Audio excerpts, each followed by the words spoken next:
मित्रों, free legal advice channel में आप सभी का स्वागत है। आज मित्रों SC/ST एक्ट अधिनियम 1989 के संबंध में आपको बताना चाहते हैं। ये आपके लिए बहुत इम्पॉर्टेंट है मित्रों। ये अनुसूचित जाति अनुसूचित जनजाति अत्याचार निवारण अधिनियम 1989 के संदर्भ मित्रों आपसे बताना चाहते हैं। इसमें मित्रों 1 से लेकर 23 सेक्शन तक विशेष उपबंध की व्यवस्था की गई है। इसमें मित्रों 1 से लेकर 3 तक परिभाषित किया गया है।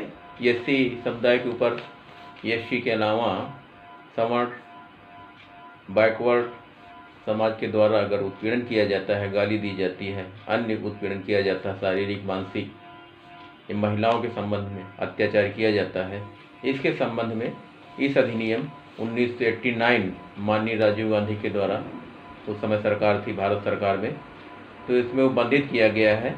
ये क्लास सेक्शन 1 से लेकर के सेक्शन 23 के संबंध में आपको जानकारी जो है इस धारा के संबंध में मैं देना चाहता हूँ। इसमें मित्रों 1 से लेकर के 3 की परिभाषित किया गया है। जो भी SC दलित समाज से व्यक्ति होगा उसके ऊपर मानसिक रूप से, शारीरिक रूप से किसी प्रकार से कोई अत्याचार करेगा या नग्न अवस्था में या अन्य किसी भी प्रकार से अवस्था से महिलाओं के प्रति उत्पीड़न अत्याचार करेगा, तो इस धाराओं के अंतर्गत प्रावधानित किया गया है 6 मंथ से लेकर के 3 साल और 7 साल तक की सजाओं का प्रावधान SC/ST एक्ट के अंतर्गत प्रावधानित किया गया है। इसके अंतर्गत मित्रों SC/ST के साथ अन्य धाराओं में भी अपराध लगेगा। IPC की धाराएं इसमें जोड़ी जाएंगी। अगर मारपीट होती है तो 323, 504, 506 IPC, या अगर महिला उत्पीड़न होता है SC/ST के साथ 376, 354, 376, 511 बलात्कार करने का प्रयास, तो इस प्रकार से हत्या 302, 304, 307, 308, इस प्रकार से गंभीर धाराएं और साधारण धाराओं में ये IPC की धाराएं इसके साथ जुड़ जाती हैं। किसी भी प्रकार से SC व्यक्तियों के प्रति अगर अत्याचार उत्पीड़न होगा तो इन धाराओं के साथ ये साथ में IPC की धाराएं जुड़ जाती हैं, तो इसके साथ मित्रों इन धाराओं में भी सजा होती है। तो ये प्रावधानित इसमें मित्रों ये मैं करना चाहता हूँ 1 से लेकर 3 तक परिभाषित किया गया है। परिभाषा के संबंध में आपको सभी मित्रों आपको जानकारी होगी। जो भी SC समुदाय का व्यक्ति होगा उसको जनरल समुदाय या बैकवर्ड समुदाय से गाली के द्वारा अपमानित किया जाएगा या उसके साथ ही किसी भी प्रकार से दुर्व्यवहार किया जाएगा या अन्य कोई शारीरिक मानसिक महिलाओं के प्रति किसी भी प्रकार से अगर उत्पीड़न करेगा तो ये SC/ST एक्ट के अंतर्गत FIR स्थानीय थाने में दर्ज होगी और इसकी स्पेशल कोर्ट के द्वारा विचाराधीन किया जाएगा। तो ये मित्रों सेक्शन 1 से लेकर 3 तक ये प्रावधानित किया गया है। और इसमें मित्रों सेक्शन 4 में मित्रों ये व्यवस्था की गई है। इसमें विद इन इसका इन्वेस्टिगेशन जो है 60 डेज है, 60 दिन।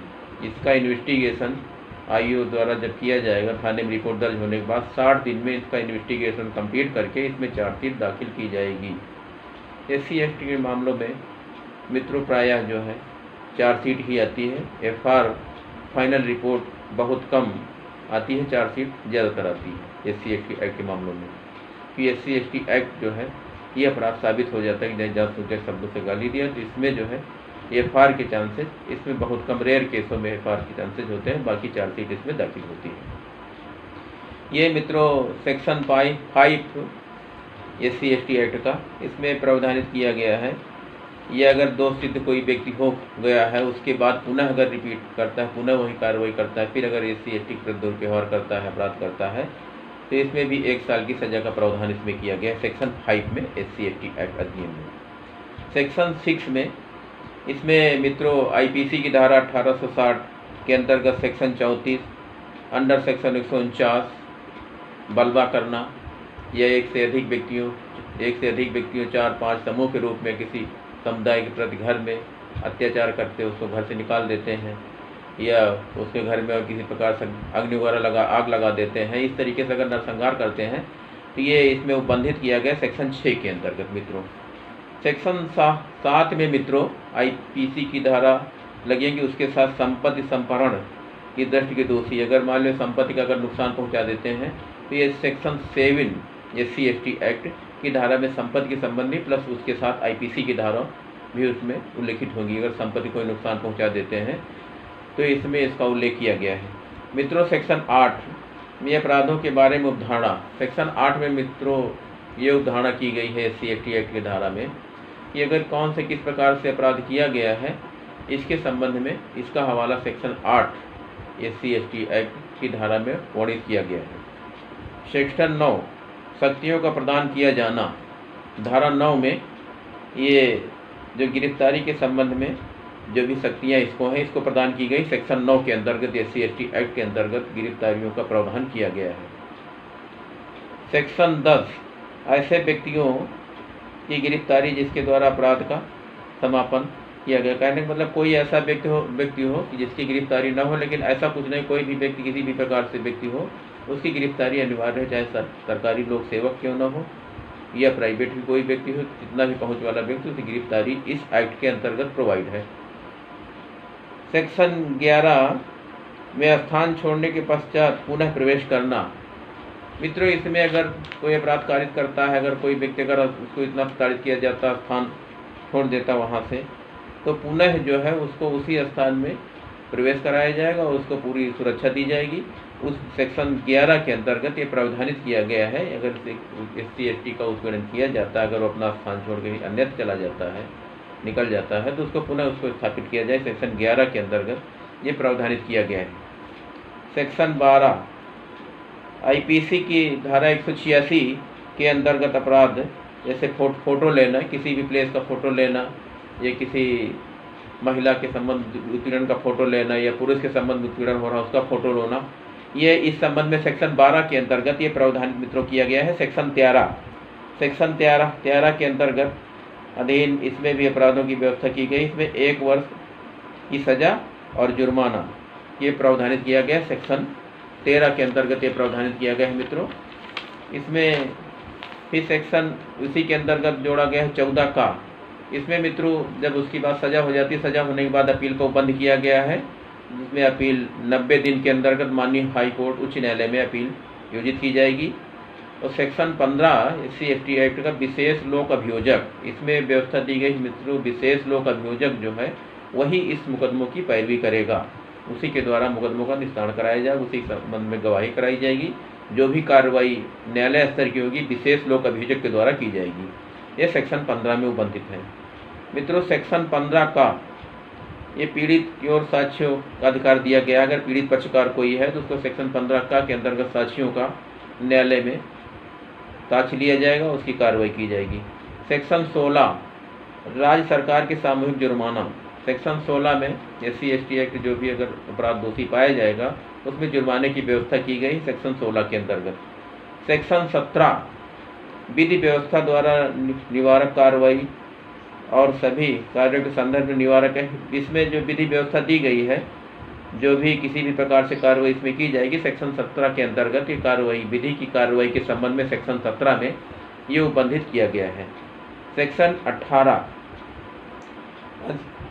18 में संहिता 438 किसी व्यक्ति की गिरफ्तारी के उपबंध के संबंध में जांच अनुमोदन ये आवश्यक होना। अगर कोई व्यक्ति गिरफ्तार हो जाता है सेक्शन 438 के अंतर्गत, तो इसके अंतर्गत उसका अनुमोदन लिया जा सकता है और इसके संबंध में ये आवश्यक नहीं है कि उसका किसी भी जांच अधिकारी कोई अनुमोदन लेके नहीं इसको गिरफ्तार किया गया है, तो ऐसी इसमें बाउंडेशन इसमें नहीं है, ना इसमें कोई बाध्यता है इसमें कि अनुमोदन की कोई बाध्यता की गई है। 18 का में भी जांच और अनुमोदन के संबंध में है। सेक्शन 19 में अधीन उपलब्ध धारा 360 आपराधिक परिवीक्षा अधिनियम है। ये धारा 360 के अंतर्गत परिवीक्षा अधिनियम के अंतर्गत इसको प्रवेशन कहा जाता है। ये समाज कल्याण के अंतर्गत एक विभाग होता है प्रवेशन अधिकारी, जिसमें नियुक्त होते हैं, उसको परिवीक्षा के अंतर्गत 1 साल के अंतर्गत उसको कस्टडी में रहना पड़ेगा और नियमित रूप से उसकी पेशी परिवेशन अधिकारी के यहाँ दाखिल होना पड़ेगा और हाजिर होना पड़ेगा। हाजिर होके ही अपनी कार्रवाई प्रति पेशी की हिसाब से निर्धारित की जाएगी, तब उसको मुक्ति मिलेगी। 1 साल या 2 साल के लिए परिवीक्षा उसको अधिनियम 360 के अंतर्गत व्यवस्थित किया गया है। मित्रों, SC/ST एक्ट की ये इसी तरीके से और धाराएं उनमें भी यही व्यवस्थाएं उपबंधित की गई हैं। मित्रों, SC/ST एक्ट के संबंध में आपको हम विशेष आज नई जानकारी देना चाहते हैं। ये जानकारी आपके लिए बहुत ही इम्पॉर्टेंट है।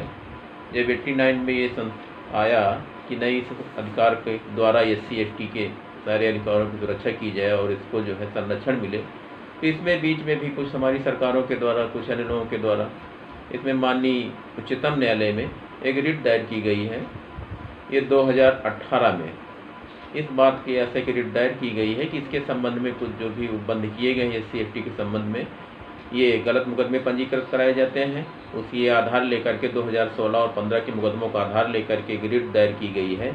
ये मुकदमे फाल्स दायर किए जाते हैं, झूठे मुकदमे दायर किए जाते हैं और ये हम सवर्ण वर्ग के शोषण किया जाता है। ऐसी स्थिति में इसके गिरफ्तारी के उपबंध में संशोधन कर दिया जाए।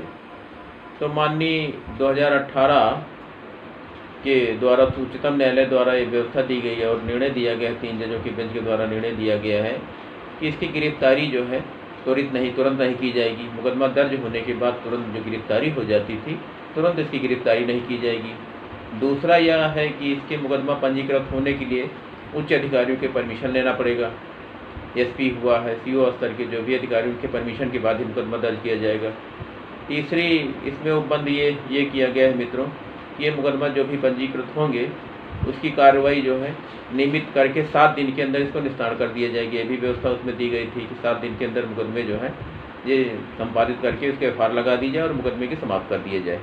ऐसी स्थिति में ये मित्रों माननीय उच्चतम न्यायालय के द्वारा ये आदेशित कर दिया गया था।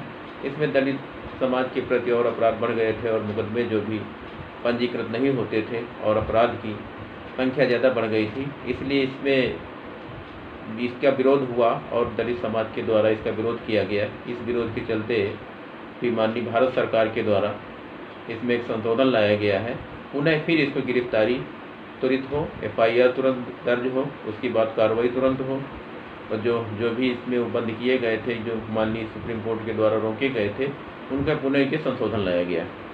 इसी संशोधन को माननीय सुप्रीम कोर्ट में फिर पुनः जो मार्च 20 में इस संशोधन जो लाए गए थे उनका पुनः जो है बहाल इसको मान लिया गया। संशोधन लाए गए जो सही किए गए हैं उनको जो हरी झंडी दे दिया। उसी पहलू में दे दिया गया है कि जो पहले जो 2018 में इनको रोका गया था गिरफ्तारी न हो और इनकी मुकदमों कार्रवाई न हो, 7 दिन के अंदर मुकदमे निस्तारण कर दिए जाए, किसी लोक सेवक के विरुद्ध मुकदमा न कायम हो, उस विभाग से परमिशन लिया जाए, ये सब जो उपबंध दिए गए थे उनको पुनः जीवित कर दिया गया। पुनः फिर उसी प्रक्रिया में फिर चालू हो गए हैं। ऐसे उपबंधों के तहत फिर कार्रवाई हो रही है। अब ये न्यायालय जो उच्च अधिकारी होते हैं और प्लस जो थाने के स्थानीय अधिकारी होते हैं उनकी जिम्मेदारी बनती है कि नहीं ऐसे मामलों में अगर किसी प्रकार से कोई उत्पीड़ित व्यक्ति आता है थाने को, उसकी तत्काल FIR दर्ज की जाए, उसकी गिरफ्तारी तत्काल हो और उसकी 60 दिन के अंदर चार्जशीट दाखिल हो। उसके साथ IPC की जो धाराएं उसमें जुड़ जाएँ, 323 हुआ, 504 हुआ, 506 हुआ, 307 हुआ, 308 हुआ, 376 हुआ, 354 हुआ, 302 हुआ, 304 हुआ, 306 हुआ। जो भी इस प्रकार से धाराएं उसमें जुड़ती हैं, जो भी अपराध पाया जाता है उसके तहत इसके प्रावधानित सजा दी जाए और तत्काल गिरफ्तारी की जाए। गिरफ्तार होने के बाद 60 दिन के अंदर इसमें न्यायालय में चार्जशीट दाखिल की जाए। इसके संबंध में माननीय सुप्रीम कोर्ट के द्वारा पुनः जो है इस पर अपना निर्णय सुरक्षित कर दिया है। जो भी अध्यादेश लाया गया है भारत सरकार के द्वारा उसको मान लिया गया है और ये निर्णय अपना उसी पे दे दिया है। जो 18 वाला निर्णय किया गया था उसको रिवर्स करते हुए अपना जो संशोधन वाला जो है ये प्रस्ताव लागू कर दिया गया है। तो पुनः फिर इसमें SC/ST में फिर पुनः अपराध दर्ज हो रहे हैं और कार्रवाई हो रही है। लेकिन सिर्फ हमारे स्थानीय स्तर के थाना के अधिकारियों को, उच्च अधिकारियों को इस पर विशेष ध्यान देना है कि इस समाज के प्रति विशेष उत्पीड़न न होने पाए। और इसके एक उपबंध मित्रों ये भी किया गया है, अनुदान वाली व्यवस्था इसमें की गई है मित्रों। 75,000 से लेकर 8.5 लाख तक की अनुदान की व्यवस्था की गई है। किंतु मित्रों इसमें पुलिस प्रशासन के अधिकारी जो हैं महज कुछ ही केसों में जो बहुत ही अपना एड़ी चोटी जो लगा करके प्रयास करते हैं उन्हीं को पैसा इस धनराशि उपलब्ध हो पाती है, वरना बजट के अभाव में राशि उनको नहीं मिल पाती है। सिर्फ अपवाद के रूप में ही राशि मिल पाती है और इसका ये जो है केवल संविधान में व्यवस्था दी गई थी, संविधान की व्यवस्था के अनुरूप ये भारत सरकारें करती हैं, किंतु इसका जो है सही मायने सदुपयोग नहीं हो पा रहा है। इसलिए ये धनराशि जो भी शासन के द्वारा मुहैया कराया जाए, इस समुचित पीड़ित पक्षकार को तुरंत 60 दिन के अंदर जैसे ही चार्जशीट दाखिल हो जाए वैसे तुरंत उसको तत्काल जो है ये पूरी धनराशि उसको मुहैया हो जानी चाहिए। इसके संदर्भ में मित्रों उच्च अधिकारियों के द्वारा दिशा निर्देश जारी किए जाए और इसमें तत्काल इसमें तुरंत कार्रवाई की जाए। इस प्रकार से मित्रों दलित उत्पीड़न की जो भी समस्याएं आजकल समाज में हो रही हैं, इसके संबंध में ये उपबंध दिए गए हैं। पुनः जो है दलित एक्ट जो प्रभावी हो गया है, SC ST एक्ट जो है प्रभावी हो गया है। अब इसमें किसी प्रकार से हिलाहवाली नहीं होगी, सारी कार्रवाई होगी और ये कार्रवाई समुचित न्यायालय के माध्यम से, जो विशेष न्यायालय होगा उसके माध्यम से इसकी त्वरित कार्रवाई होगी। इसमें पनिश किए जाएंगे, जो अपराध जिसमें IPC में पाया जाएगा उसके अनुसार उसको सज़ा दी जाएगी।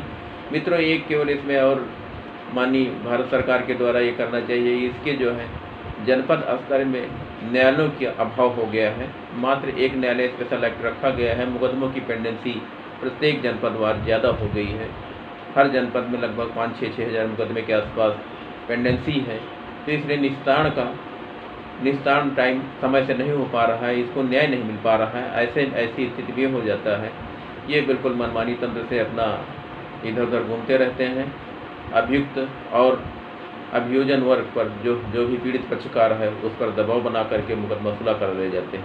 अगर त्वरित न्यायालय द्वारा इनका निस्तारण हो जाए तो इनको अगर न्याय मिल जाएगी, नहीं ठीक फला अपराधी को इसमें सज़ा हो गई है, तो इसमें थोड़ा अंकुश लगे कंट्रोल, और ये कंट्रोल हो करके अपने दलित समाज का उत्थान हो सकता है। इसलिए जो भी उत्पीड़न होगा समाज में उसमें उसको न्याय मिल पाएगा। इसलिए मित्रों, इसमें सुधार की आवश्यकता है कि न्यायालयों की अधिक से अधिक संख्या बढ़ाई जाए। ज़्यादा से ज़्यादा हर जनपद में जो भी मुकदमों की पेंडेंसी है, एक न्यायालय की पेंडेंसी लगभग सीमा 500 मुकदमों की होती है। उसी के अकॉर्डिंग तो है ये जो है मुकदमे विचाराधीन न्यायालयों में हैं। UP स्तर पे, अन्य स्टेटों स्तर जो भी मुकदमा लंबित हैं, इनमें न्यायालय की संख्या बढ़ाई जाए और इनका त्वरित निस्तारण हो, ताकि दलित समाज को न्याय मिल सके। और ये समाज का विशेष अंग रूप से व्यक्ति जुड़े हुए हैं। ये 85% की SC और BC की जो संख्या है, जिसमें SC की जनसंख्या जो अनुपातिक में दी गई है, उसके अनुसार जो है इनको न्याय मिल सके और उसके अनुसार इनको सुविधाएँ मिल सके। इसलिए न्याय भी इनके लिए बहुत ज़रूरी है। अगर न्याय व्यक्ति को नहीं मिलेगा तो मनोबल उसका उसी जगह से दब जाता है और अन्य जनरल लोग जो भी FIR जिनके विरुद्ध नहीं हो पाती हैं, वो खुलेआम घूमते रहते हैं अभियुक्त और दलित समाज का शोषण करते। इसलिए मित्रों, इसमें न्याय के लिए जो है इस कानून का उपयोग होना बहुत ज़रूरी है। और माननीय उच्चतम न्यायालय से निवेदन के साथ ये कहना चाहूँगा कि इस पर जो है जो भी समय पर सुधार किए जाते हैं उसका अमल तो थोड़ा सख्ती से उच्च अधिकारी को निर्देशित करते हुए दिए जाएँ और भारत सरकार द्वारा निर्देशित किए जाएँ और राज्य सरकारों द्वारा निर्देशित किए जाएँ। इसमें त्वरित जो है कार्रवाई हो और दलित समाज को न्याय मिल सके। मित्रों, धन्यवाद। अगले सेगमेंट में नेक्स्ट आपको जानकारी देंगे। धन्यवाद।